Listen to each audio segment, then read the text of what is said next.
Praise lord, హల్లెలూయా. ఇంకా నా జీవితం అయిపోయింది, ఇంతే నా జీవితం ముగింపు, మోడు బారిన జీవితంలో నేను ఉంటున్నాను అనే భావనలో నువ్వు ఉన్నావేమో. గుర్తుపెట్టుకో, ఎలాంటి పరిస్థితుల్లో అయితే మోడు బారిన జీవితంలో నువ్వు ఉన్నావో అక్కడే నీ ముగింపు కాదు, కానీ అక్కడే నీకు ప్రారంభం అనే విషయాన్ని జ్ఞాపకం చేసుకో. మీ అందరికీ అర్థమయ్యే విధంగా ఒక చిన్న ఉదాహరణ చూపిస్తాను, వినండి. సో ఇది కనిపిస్తుంది చూసారా, ఈ చెట్లు ఏదైతే ఉన్నాయో ఇవన్నీ రాలిపోతున్నాయి చూడండి.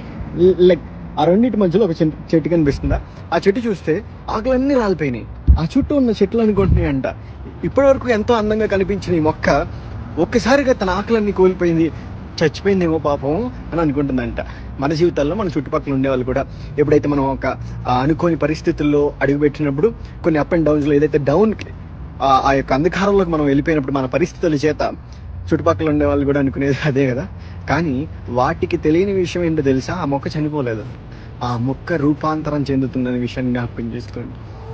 మోడు బారిన జీవితాన్ని చిగురింప చేయగలిగిన వాడు ఈ రోజు నువ్వు నమ్ముకున్న దేవుడు. ఏదైతే ఆ మొక్కలా ఉందో ఆ చుట్టుపక్కల మొక్కలు ఏమనుకుంటున్నాయో తెలుసా, అన్నీ బాగానే ఉన్నాయి చూడండి, అదొక్కటే ఆ మధ్యలో అంతా బాగానే ఉంది, నా జీవితమే ఎందుకని ఆ మొక్క అనుకుంటుందేమో. కానీ ఆ మొక్కకి తెలియని విషయం ఏంటంటే అది నూతనంగా మళ్ళీ నూతన ఆకులతో నూతన బలముతో తిరిగి జీవించబోతుంది. ఈరోజు జ్ఞాపకం చేసుకో, చుట్టుపక్కల అందరినీ చూసి నా జీవితం ఏంటి ఇలా అయిపోతుంది అని అనుకుంటున్నావేమో, కానీ అప్పుడే నీ జీవితంలో నూతనంగా దేవుని యొక్క కార్యాలు ప్రారంభించబడతాయని అర్థం. కనుక నిరీక్షణగా వెయిట్ చేయి, ఎదురు చూడు, దేవుని మీద విశ్వాసం ఉంచు, ముందుకు సాగిపో, కృంగిపోకు.